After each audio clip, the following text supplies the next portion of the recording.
Hello दोस्तों, study with अनु में मैं अनु आपका स्वागत करती हूँ। कैसे हैं आप सब? आई होप आप सब स्वस्थ होंगे और मस्त होंगे, ठीक है, और अपनी अपनी पढ़ाई में व्यस्त होंगे। तो चलिए आज हम कर लेते हैं अपना तीसरा सेट। तो जैसे कि आपको पता है कि ये मैं प्रैक्टिस सेट करा रही हूँ और इसमें हम प्रीवियस ईयर के क्वेश्चन पेपर लगा रहे हैं, ठीक है, वो भी डिस्क्रिप्शन के साथ। तो आज हम करने वाले हैं 2013 का टीजीटी का पेपर। जैसे कि आप देख सकते हो, प्रशिक्षित स्नातक शिक्षक चयन परीक्षा 2013, सामाजिक विज्ञान, इतिहास, विश्लेषण सहित इसकी व्याख्या है, ठीक है। तो हम इसका पेपर आज सॉल्व करेंगे। इससे पहले हम 2 पेपर कंप्लीट कर चुके हैं, 2021 वाला पेपर और 2019 में जो पेपर हुआ था वो भी कंप्लीट किया हमने। तो अब हम करने वाले हैं 2013 का पेपर। तो चलिए स्टार्ट करते हैं। एक सेकेंड। तो चलिए टाइम वेस्ट ना करते हुए हम आज का पेपर सॉल्व करते हैं। स्टार्ट करने से पहले अगर आप मेरे चैनल यानी स्टडी विद अनु में नए हैं तो स्टडी विद अनु को सब्सक्राइब कर लीजिए और बेल आइकन को प्रेस कर लीजिए, ताकि जितना भी कंटेंट मैं प्रोवाइड करा रही हूँ वो सारा आपको ईजिली आराम से मिल सके, ठीक है। चलिए शुरू करते हैं। पहला क्वेश्चन है, हाँ आप लिखो।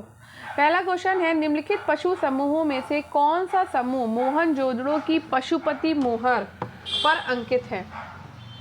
तो मोहनजोदड़ो की जो पशुपति मोहर है उसमें आपका अंकित है व्याघ्र, गैंडा, भैंसा और हाथी, ठीक है। इतनी चीज़ें बनी हुई हैं, ठीक है। सिंह कहीं भी नहीं बना हुआ है, तो सिंह वाला ऑप्शन बिल्कुल भी हटा, और वृषभ भी नहीं बना है। क्या बनाया हुआ है? व्याघ्र, गैंडा, भैंसा और हाथी, इतनी चीज़ें बनी हैं। मोहनजोदड़ो से प्राप्त एक मोहर के ऊपर पद्मासन की मुद्रा में विराजमान एक योगी का चित्र मिला है। पुरुष की दाईं ओर चीता और हाथी तथा बाईं ओर भैंसा और गैंडे का चित्र मिला। सिर पर एक त्रिशूल जैसा आभूषण है, इसके 3 मुख हैं। मार्शल ने इस देवता को रुद्र शिव से संबंधित किया, जिसे त्रिमुख, पशुपति, योगेश्वर अथवा महायोगी कहा गया है। अब करते हैं सेकेंड नंबर क्वेश्चन। सबसे पहले 4 आश्रमों का वर्णन आया, वह उपनिषद है। तो 4 आश्रमों के वर्णन वाला उपनिषद है आपका जावालोपनिषद, ठीक है। 3 आश्रमों का सर्वप्रथम वर्णन छांदोग्य उपनिषद में तथा चारों आश्रमों का वर्णन जावालो उपनिषद में मिलता है। जैसे 3 आश्रम अगर पूछे जाए तो आंसर होगा छंदोग्य उपनिषद, और अगर 4 आश्रम पूछे जाएं तो आंसर होगा जावालोपनिषद, ठीक है। याज्ञवल्क्य गार्गी संवाद का उल्लेख आपको बृहदारण्यक उपनिषद में मिलेगा, ठीक है। नेक्स्ट है, कौन प्रस्थान त्रयी में सम्मिलित नहीं है? प्रस्थान त्रयी में सम्मिलित है नहीं है भागवत। प्रस्थान त्रयी में सम्मिलित है भगवत गीता, उपनिषद और ब्रह्मसूत्र। प्रस्थान त्रयी के अंतर्गत भागवत का उल्लेख नहीं है, बल्कि भगवत गीता, उपनिषद और ब्रह्मसूत्र का उल्लेख है। नेक्स्ट क्वेश्चन है, वो कौन सा ग्रंथ है जिसमें बुद्ध की कुशीनगर की अंतिम यात्रा का वर्णन है? तो बुद्ध की कुशीनगर की अंतिम यात्रा का वर्णन महापरिनिर्वाण सूत्र में है। महात्मा बुद्ध का जन्म 563 ईसा पूर्व में कपिलवस्तु के समीप लुम्बिनी वन में हुआ था। 35 वर्ष की आयु में उनको ज्ञान प्राप्त हुआ। उन्होंने अपना पहला उपदेश सारनाथ में दिया और इसके बाद वो लगातार अपने विचारों से लोगों को अवगत कराते रहे। बुद्ध सबसे अधिक 21 बार श्रावस्ती में वर्षावास किए थे। 80 वर्ष की आयु में कुशीनगर में शरीर का त्याग कर दिया। इसे बौद्ध ग्रंथों में महापरिनिर्वाण कहा गया। महापरिनिर्वाण सूत्र, ठीक है, निब्बान सूत्र में बुद्ध के कुशीनगर के अंतिम यात्रा का वर्णन मिलता है। नेक्स्ट क्वेश्चन पे चलते हैं। गंगा अवतरण का दृश्य कहाँ चित्रित है? तो गंगा अवतरण का दृश्य मामल्लपुरम में चित्रित है, ठीक है। नेक्स्ट है, अच्छा इसका डिस्क्रिप्शन देख लेते हैं। तो मामल्लपुरम मद्रास से लगभग 48 किलोमीटर दक्षिण समुद्र तट पर स्थित है और इसे अब महाबलीपुरम कहते हैं। इस नगर को पल्लव शासक नरसिंह वर्मन, जो कि 620 से 628 तक ईस्वी तक का रहे हैं, उन्होंने स्थापित किया था। और ये नगर पल्लव शासकों के समय एक प्रसिद्ध बंदरगाह और व्यापारिक केंद्र व सांस्कृतिक स्थल था। ये नगर आजकल उजड़ गया है। पल्लवकालीन वास्तुकला के सुंदरतम उदाहरण महाबलीपुरम में पाए जाते हैं और यहीं पर गंगा अवतरण का दृश्य भी चित्रित है। महावीर जैन ने किस भाषा में अपना प्रवचन दिया? तो महावीर जैन ने अर्ध मगधी भाषा में अपना प्रवचन दिया है। ठीक है। 24वें तीर्थंकर महावीर स्वामी का जन्म 599 ईसा पूर्व में वैशाली के निकट कुंडल ग्राम में हुआ था।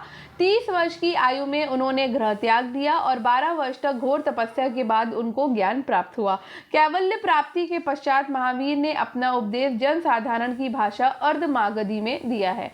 नेक्स्ट क्वेश्चन है, चतुष्पाद शिव प्रतिमा कहाँ है? तो चतुष्पाद शिव प्रतिमा है खजुराहो में। खजुराहो मंदिर समूह के लिए अति प्रसिद्ध है और 10वीं से 12वीं शताब्दी में चंदेलों के शासनकाल में इन मंदिरों का निर्माण हुआ। खजुराहो के सुंदर मंदिरों में से अधिकांश का निर्माण राजा थंग, जो कि 954 से 1002 तक रहे हैं, के द्वारा करवाया गया था। खजुराहो में 85 मंदिरों के निर्माण का उल्लेख मिलता है, किंतु वर्तमान में 30 मंदिर ही शेष है। ये मंदिर शैव, वैष्णव, शाक्त, जैन धर्म से संबंधित है और इन मंदिरों में कंडरिया यानी कि कंदरिया महादेव का मंदिर सर्वश्रेष्ठ है और यहीं से चतुष्पाद शिव की प्रतिमा प्राप्त हुई है। निम्नलिखित में से कौन चोल वंश का राजस्व अधिकारी था? चोल वंश का राजस्व अधिकारी था वरिट्टप पोतागक्का।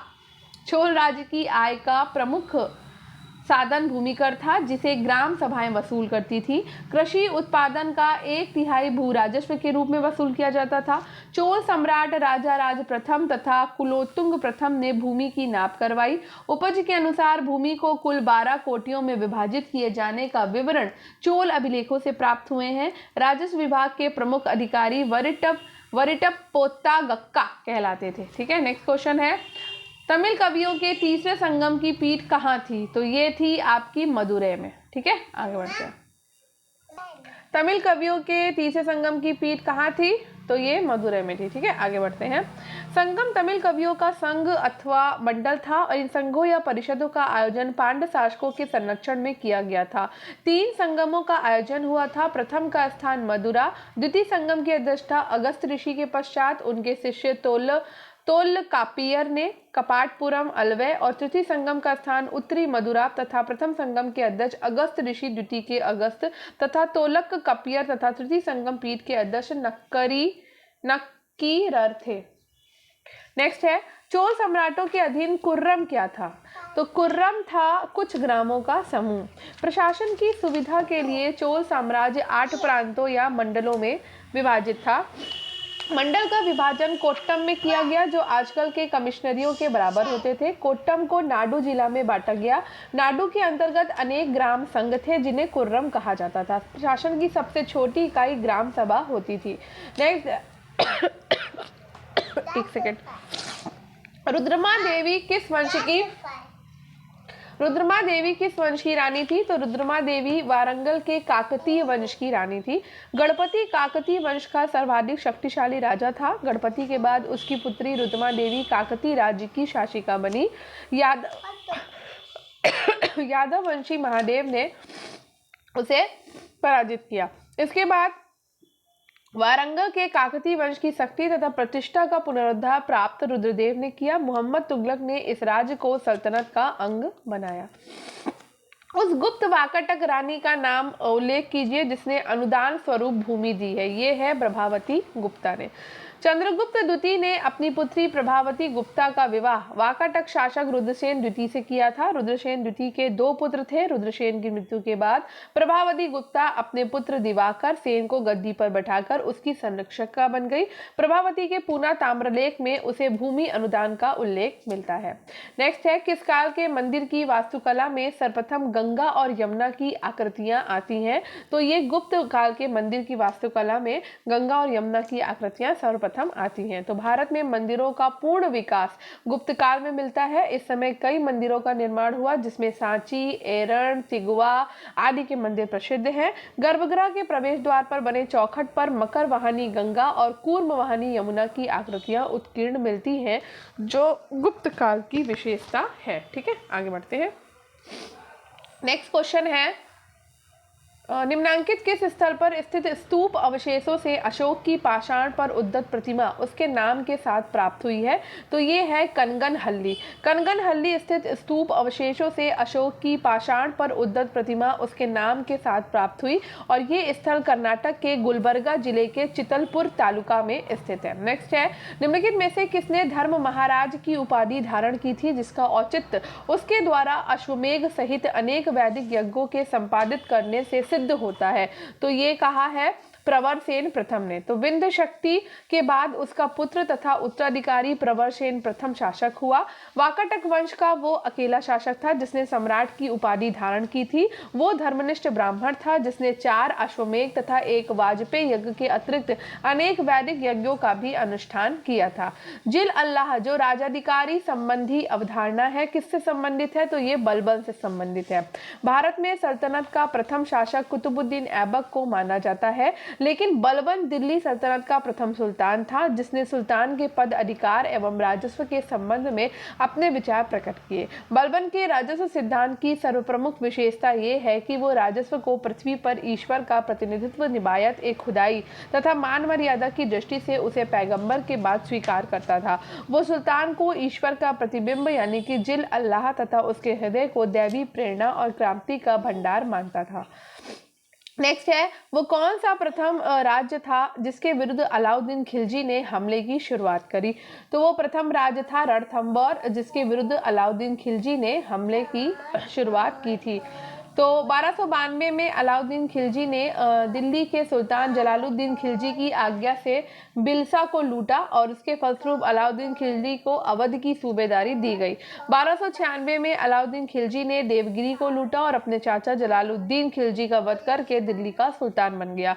अलाउद्दीन साम्राज्यवादी विचार का शासक था और इसी के तहत उसने रणथंबोर पर स्वयं आक्रमण किया और छल से उसने किले को जुलाई 1301 में जीत लिया। रणथंबोर पर चौहान राजपूत राणा हम्मीर देव का शासन था। तुर्काने चहलगानी का उल्लेख सबसे पहले किसने उल्लेख किया है? तो भाई तुर्काने चहलगानी का जो उल्लेख है वह फतुह उस सलातिन में किया गया है। तो तुर्काने चहलगानी अथवा चालीसा दल का गठन इल्तुतमिश ने किया था और इसका उल्लेख सर्वप्रथम इसामी की पुस्तक फतुह उस सलातीन में मिलता है। सुल्तान मोहम्मद बिन तुगलक के शासन क्षेत्र को हिंद और सिंध शब्द का प्रयोग किसने किया है? तो ये इब्न बतूता ने किया है। ठीक है, इब्न बतूता का वास्तविक नाम अबू अब्दुल्ला मोहम्मद था और वो अफ्रीका का निवासी था।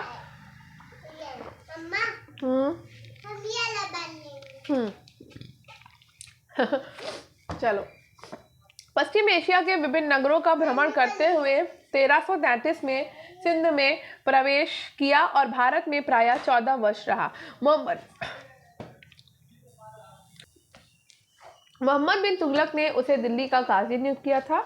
अपने देश मोरक्को वापस जाने के बाद इब्न बतूता ने रेहला नाम से अपना यात्रा विवरण लिखा और उसने मोहम्मद बिन तुगलक के शासन क्षेत्र को हिंद और सिंध शब्द से संबोधित किया। वली और अमीर के पदों को किसने पृथक किया? वली और अमीर के पदों को पृथक किया है मोहम्मद तुगलक ने। ठीक है, मोहम्मद बिन तुगलक ने वली और अमीर के पदों को पृथक किया। उसने भू राजस्व संग्रह तथा प्रशासन के कार्यों के आधार पर वली तथा अमीर का विभाजन किया। मुक्ता तथा वली से राजस्व संबंधी अधिकार छीनकर वली उल खराज नामक नए अधिकारी को सौंप दिया। इब्न बतूता के अनुसार पदों के विभाजन के क्रम में इक्ता प्रशासन में वली उल खराज लगान वसूली का कार्य करता था जबकि अमीर सेना की देखरेख का कार्य करता था। नेक्स्ट है, सुल्तानगढ़ी किसका मकबरा था? तो सुल्तानगढ़ी नसरुद्दीन महमूद का मकबरा था। ठीक है, दिल्ली सल्तनत युग में विभिन्न ललित कलाओं में से मुख्यतः स्थापत्य कला का विकास हुआ। कुतुब मीनार का प्रारंभ कुतुबुद्दीन ऐबक के समय हुआ और इसका पूर्ण निर्माण इल्तुतमिश के समय पर हुआ। इल्तुतमिश ने कुतुब मीनार के 30 मील दूर मलकपुर गांव में अपने सबसे बड़े पुत्र नसरुद्दीन मोहम्मद का मकबरा सुल्तानगढ़ी बनवाया। ठीक है, नेक्स्ट है, किस मंगोल सेनापति ने अलाउद्दीन खिलजी को हराया था? तो अलाउद्दीन खिलजी को हराया था तरगी ने। मंगोलों का चौथा आक्रमण उस समय हुआ जबकि अलाउद्दीन चित्तौड़ के घेरे में से वापस दिल्ली पहुंचा ही था।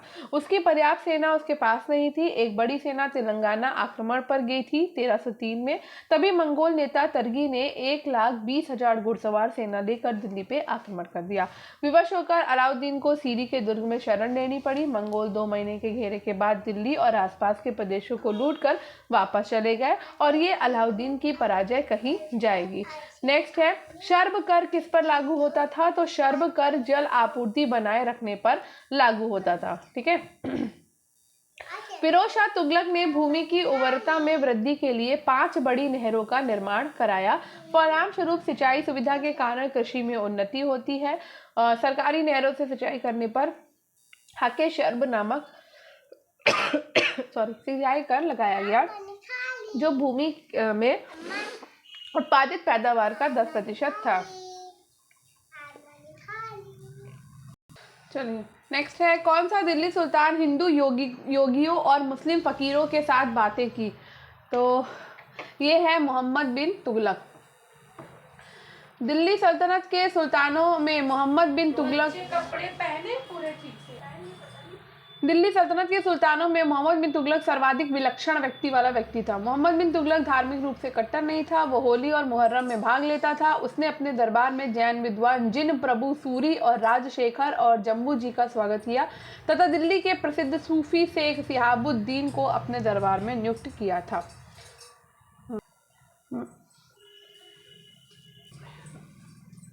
अहमद शाह ने 1748 में सफदरजंग को किस पद पर नियुक्त किया था? तो अहमद शाह ने साम्राज्य का वजीर 1748 में सफदरजंग को साम्राज्य का वजीर पद पर नियुक्त किया था। अवध के स्वतंत्र राज्य का संस्थापक शहादत खां अथवा बुरहान उल मुल्क था और उसने अपनी पुत्री का विवाह अवध के स्वतंत्र राज्य का संस्थापक शहादत खां था अथवा बुरहान उल मुल्क था। उसने अपनी पुत्री का विवाह अपने भतीजे सफदरजंग से किया। शहादत खां की मृत्यु के बाद मुगल सम्राट मोहम्मद शाह ने एक फरमान के द्वारा सफदरजंग को अवध का नवाब नियुक्त किया था। 1748, ठीक है। 1748 में सम्राट अहमद शाह ने सफदरजंग को अपना वजीर नियुक्त किया और उसके उत्तराधिकारी प्रायः नवाब वजीर कहलाने लगे। शहादत अली खां का टाइम पीरियड है 1798 से लेकर 1814 तक को। वो राजा की उपाधि किसने दी? तो हेस्टिंग ने दी थी। नेक्स्ट है, किस शासक ने विचार दिया कि राज्य वास्तव में एक इस्लामी राज्य नहीं हो सकता? तो जलालुद्दीन खिलजी का कहना था कि राज्य वास्तव में एक इस्लामी राज्य नहीं हो सकता। जलालुद्दीन खिलजी दिल्ली का प्रथम तुर्की सुल्तान था।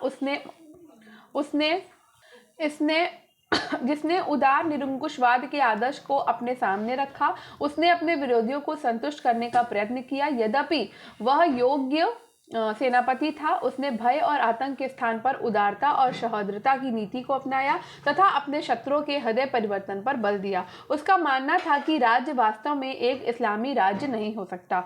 अकबर ने फरजंद की उपाधि किसे दी थी? तो अकबर ने फरजंद की उपाधि राजा मानसिंह को दी थी। आमेर जयपुर का राणा बिहारी मल अथवा भारमल था। जो कछवाहा राजपूत या बिहारी मल ने अपनी पुत्री का विवाह 1562 में मुगल सम्राट अकबर से कर दिया। अकबर ने प्रसन्न होकर बिहारी मल को मुगल सेना में 5000 का मनसब प्रदान किया तथा बिहारी मल के पुत्र भगवान दास और मानसिंह को भी उच्च मनसब प्रदान किया। मानसिंह की सेवा से प्रसन्न होकर अकबर ने उसे फरजंद की उपाधि प्रदान करी। नेक्स्ट है, पानीपत के तृतीय युद्ध में मराठों की ओर से लड़ते हुए मरने वाला मुसलमान सेना नायक था। तो वो था इब्राहिम खान गारदी।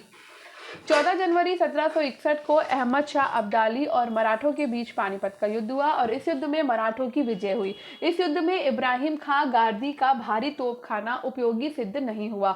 उधर अब्दाली की ऊंटों पर रखी घूमने वाली तोपों ने मराठों का सर्वनाश कर दिया और इस युद्ध में मराठों की ओर से दत्ताजी, जकोजी, इब्राहिम गारदी, सदाशिव जैसे महान सेनापतियों की मृत्यु हुई। इस समय मराठा शासक बालाजी बाजीराव था जो युद्ध के कुछ ही दिन बाद में मर गया। नेक्स्ट क्वेश्चन है, बखर है। तो बखर एक इतिहास रचना के वर्णनात्मक साधन है। मराठा साम्राज्य में इतिहास रचना के वर्णनात्मक साधन बखर कहे जाते थे। किसके विरुद्ध शाहजहां ने करतारपुर का युद्ध लड़ा था? तो करतारपुर का युद्ध शाहजहां ने गुरु हरगोविंद सिंह के विरुद्ध लड़ा था। तो सिखों के छठे गुरु हरगोविंद थे और इनके पिता गुरु अर्जुन देव को जहांगीर ने फांसी दिलवा दिया था। हरगोविंद ने अपने समर्थकों से धन के स्थान पर घोड़े और हथियार लेने आरंभ कर दिए तथा तख्त अकाल बंगा की नींव डाली और अमृतसर की किलेबंदी की। 1628 में शाहजहां का प्रियबाज उड़कर गुरु गोविंद के खेमे में आ गया और इसी को लेकर दोनों पक्षों में करतारपुर का युद्ध हो गया। निम्नलिखित में से अशोक का कौन शिलालेख धार्मिक सामंजस्य के विषय में कहता है? तो धार्मिक सामंजस्य के विषय में 12वां शिलालेख कहता है। ठीक है, धार्मिक संप्रदाय, उसमें उसने कहा है कि सभी धर्मों में अपने धर्म को ऊंचा और दूसरे के धर्म को नीचा नहीं बताना चाहिए। ठीक है, तो 12वें शिलालेख में अशोक विभिन्न धर्मों के प्रति अपने दृष्टिकोण को और स्वाभाविक और अधिक स्पष्ट करते हुए कहता है कि मनुष्य को अपने धर्म का आदर और दूसरे धर्म की अकारण निंदा नहीं करनी चाहिए। एक न एक कारण से अन्य धर्मों का आदर करना चाहिए। ऐसा करने पर मनुष्य अपने संप्रदाय की वृद्धि करता है तथा दूसरे के संप्रदाय का उपकार करता है। नेक्स्ट है, नादिर शाह के द्वारा बंदी बनाया गया मुगल बादशाह था। तो नादिर शाह के द्वारा बंदी बनाया गया मुगल बादशाह था मोहम्मद शाह। 1739 में अफगान शासक ने भारत पर आक्रमण किया। मुगल बादशाह मोहम्मद शाह को बंदी बनाया और 20 मार्च 1739 को नादिर शाह दिल्ली में प्रवेश किया। उनके नाम का खुतबा पढ़ा गया तथा सिक्के जारी किए गए। नादिर शाह दिल्ली में 2 माह रहा और अधिकाधिक धन लूट कर भारत से ले गया और जाने से पहले मोहम्मद शाह को पुनः भारत का सम्राट नियुक्त किया। दारा शिकोह को मुल्हिद किसने कहा था? तो दारा शिकोह को मुल्हिद औरंगजेब ने कहा। औरंगजेब एक धर्मनिष्ठ शासक था तथा दारा धार्मिक रूप से उदार था।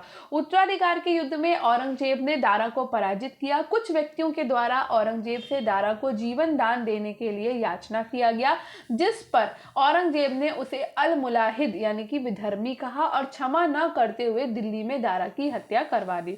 निम्नलिखित में से कौन एक संस्कृत के विद्वानों की सहायता से दारा शिकोह के द्वारा तैयार किए गए उपनिषदों के फारसी अनुवाद की प्रस्तुति है? तो ये है सिर्रे अकबर।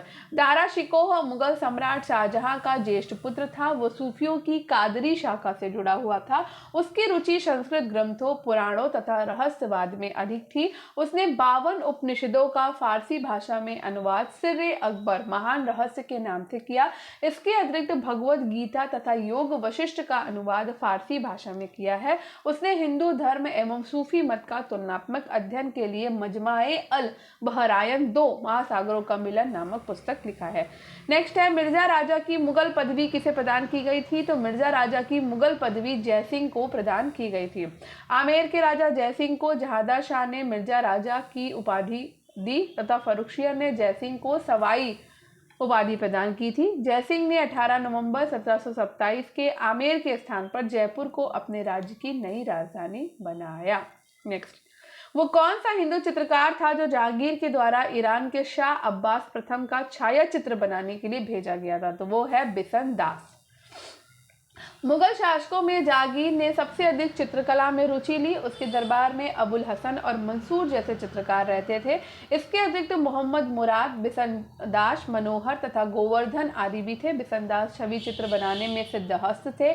जहांगीर ने उसे ईरान के शाह अब्बास प्रथम का छायाचित्र बनाने के लिए भेजा था, जिसका वर्णन जहांगीर ने अपनी आत्मकथा तुझके जहांगीरी में की है। नेक्स्ट है, उस अंग्रेज अधिकारी का नाम बताइए जिसने चंद्रगिरी के शासक से 1639 में मद्रास पट्टे पर लिया था। तो ये लिया था फ्रांसिस डे ने। 1597 में जॉन मिल्डन हॉल नामक ब्रिटिश यात्री थल मार्ग से भारत आया। 1599 में ही कुछ व्यापारियों ने अंग्रेजी ईस्ट इंडिया कंपनी को स्थापित किया। 1639 में फ्रांसिस डे नामक अंग्रेज को चंद्रगिरी के राजा से मद्रास पट्टे पर प्राप्त हुआ और यहीं पर अंग्रेजों ने फोर्ट सेंट जॉर्ज नामक किले की स्थापना करी। 1641 में कोरोमंडल तट पर फोर्ट सेंट जॉर्ज कंपनी का मुख्यालय बन गया। निम्नलिखित में से कौन सा केंद्र भारत में डच वाणिज्यिक केंद्र नहीं था? तो 1602 में डच हॉलैंड संसद द्वारा पारित प्रस्ताव से एक संयुक्त डच ईस्ट इंडिया कंपनी वेरे निग्दे ओस इंडेज की स्थापना हुई। 1605 में डचों ने मसूलीपट्टनम में प्रथम कारखाने की स्थापना की। इसके अतिरिक्त समय के अनुसार उन्होंने इसका विस्तार किया और 1600 में सूरत, 1645 में कराईकल, 1658 में बालासोर, 1659 में नेगापट्टनम में कारखाने स्थापित किए। इस समय हुगली में पुर्तगाली जमे हुए थे। रॉबर्ट क्लाइव ने मुगल शासक से बंगाल, बिहार और उड़ीसा की दीवानी किस वर्ष स्वीकार की? तो ये स्वीकार करी है 1765 में। मुगल सम्राट शाह आलम द्वितीय ने 12 अगस्त 1765 को एक फरमान के द्वारा कंपनी को बंगाल, बिहार और उड़ीसा की दीवानी स्थायी रूप से दे दी, जिसके बदले में कंपनी सम्राट को 26 लाख रुपया वार्षिक देगी। इस समय ईस्ट इंडिया कंपनी की ओर से बंगाल का गवर्नर रॉबर्ट क्लाइव था। उसने बंगाल की आर्थिक और प्रशासनिक व्यवस्था को ठीक करने के लिए द्वैध शासन प्रणाली लागू किया। निम्नलिखित में से किसके प्रयासों के द्वारा मद्रास प्रेसिडेंसी में देवदासी प्रथा का उन्मूलन हुआ है? तो मुथुलक्ष्मी रेड्डी। डॉक्टर मुथुलक्ष्मी रेड्डी का जन्म प्रेसिडेंसी में हुआ था और वो भारत की प्रथम महिला विधायक 1927 में तथा प्रथम सर्जन थी। वो एक समाज सुधारक, शिक्षक और सर्जन के रूप में प्रसिद्ध थी। चूंकि उनकी मां एक देवदासी थी, इस वजह से समाज में जो कष्ट उन्हें झेलना पड़ा, उसके विरोध स्वरूप मद्रास प्रेसिडेंसी में देवदासी प्रथा के उन्मूलन के लिए प्रयास किया था। मुथुलक्ष्मी रेड्डी के जीवन में बदलाव महात्मा गांधी और एनी बेसेंट से मिलने के पश्चात आया। उन्होंने बहुविवाह, महिलाओं के वयस्क मताधिकार, देवदासी प्रथा उन्मूलन आदि समाज सुधारक कार्य किए। उनकी पुस्तक माई एक्सपीरियंस है। बेसिन की संधि 1802 में किस किस के बीच हुई? तो ये अंग्रेज और पेशवा बाजीराव द्वितीय के बीच में हुई है। द्वितीय आंग्ल मराठा युद्ध मराठों के आंतरिक विद्रोह का परिणाम था, जिसका लाभ अंग्रेजों ने उठाया। पेशवा बाजीराव द्वितीय ने युद्ध के दौरान जसवंत राव होलकर के भाई की हत्या कर दी, जिसके कारण 25 अक्टूबर 1802 को जसवंत राव होलकर ने पेशवा और सिंधिया की संयुक्त सेना को पराजित और 31 दिसंबर 1802 को अंग्रेजों के साथ बेसिन की संधि कर लेता है। विलेज अली के संरक्षक तत्व में पेशवा 13 मई 1803 को पूना का अधिकार कर लेता है। इस प्रकार शिवाजी द्वारा प्रारंभ मराठा साम्राज्य की स्वतंत्रता का अंत हो जाता है। 1857 में अंग्रेजों के विरुद्ध जिहाद का प्रचार किसने किया? तो मौलवी अहमद उल्ला ने किया। मौलवी अहमद उल्ला मूलतः तमिलनाडु के चलिए आगे बढ़ते हैं। 1861 में आगरा में राधा स्वामी सत्संग की स्थापना किसने करी? तो राधा स्वामी सत्संग की स्थापना शिवदयाल सिंह ने की थी। 1861 में आगरा दयालबाग में राधा स्वामी सत्संग की स्थापना तुलसी राम, जिसे शिव दयाल साहेब के नाम से जाना जाता है, ने की थी। उनका उद्देश्य एक ईश्वर में विश्वास, धार्मिक एकता, सामाजिक जीवन में सरलता और समाज सेवा पर जोर देना था।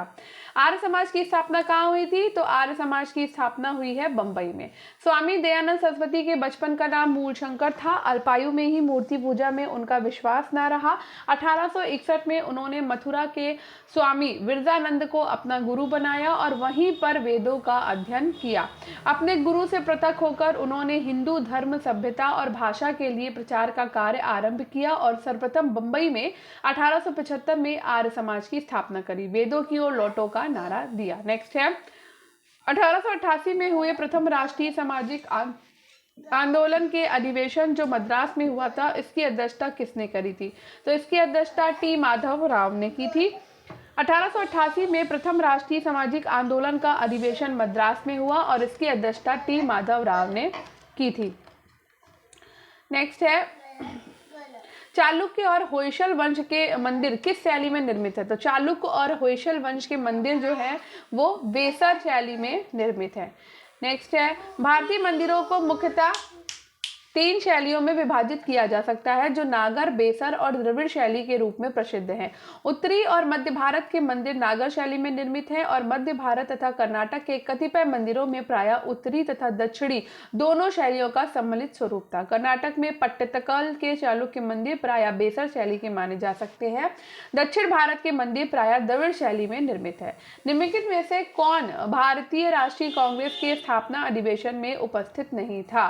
तो ये सुरेंद्र नाथ बैनर्जी हैं, वो उपस्थित नहीं थे। 28 दिसंबर 1885 को भारतीय राष्ट्रीय कांग्रेस की स्थापना का अधिवेशन हो रहा था और उसी समय 25 दिसंबर 1885 को इंडियन नेशनल कॉन्फ्रेंस का कलकत्ता में द्वितीय अधिवेशन था, जिसके अध्यक्ष सुरेंद्र नाथ बैनर्जी थे। इसी कारण वो कांग्रेस की स्थापना अधिवेशन में शामिल नहीं हो सके।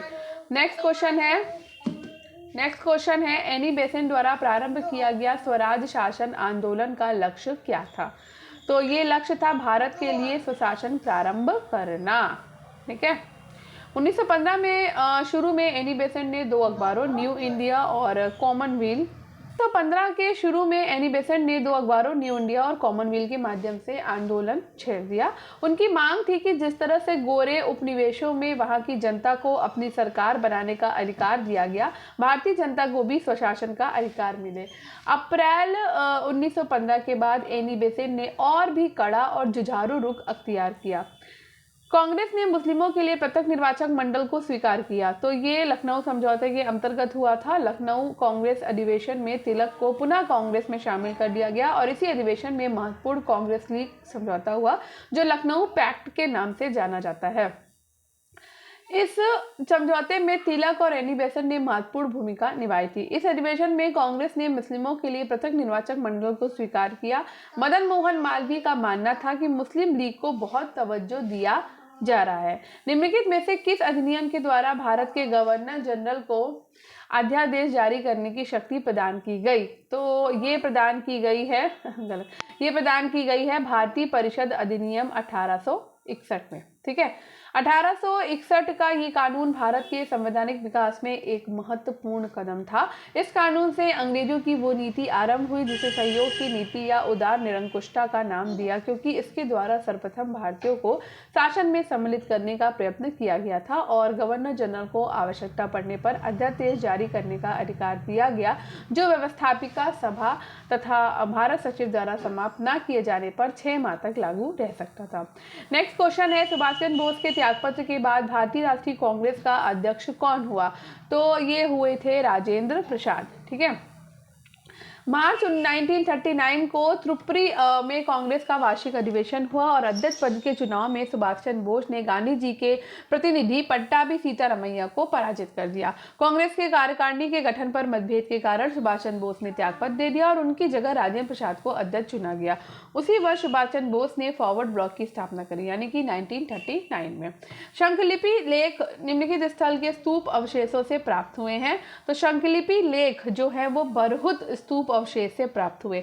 शंख लिपि यानी कि शेल स्क्रिप्ट को ब्राह्मी में उत्पन्न माना जाता है। यह उत्तर मध्य भारत के शिलालेखों में 4वीं से 8वीं शताब्दी के मध्य प्राप्त होता है और इसकी खोज 1836 यानी कि 1836 में जेम्स प्रिंसेस के द्वारा उत्तराखंड के बाराहर से प्राप्त किया गया था। शंख लिपि के साक्ष्य उदयगिरी पहाड़ियों, गुप्तकालीन मंदिरों, देवगढ़ के दशावतार मंदिर, बरहुत स्तूप, सतना मध्य प्रदेश, कंकाली देवी मंदिर, जबलपुर, ऐरण सागर जिला, सांची स्थित अशोक स्तंभ आदि स्थानों से प्राप्त होते हैं। जीव शिव है, इस सिद्धांत का प्रचलन किसने किया था? तो जीव शिव है इस सिद्धांत का प्रचलन रामकृष्ण परमहंस ने किया था।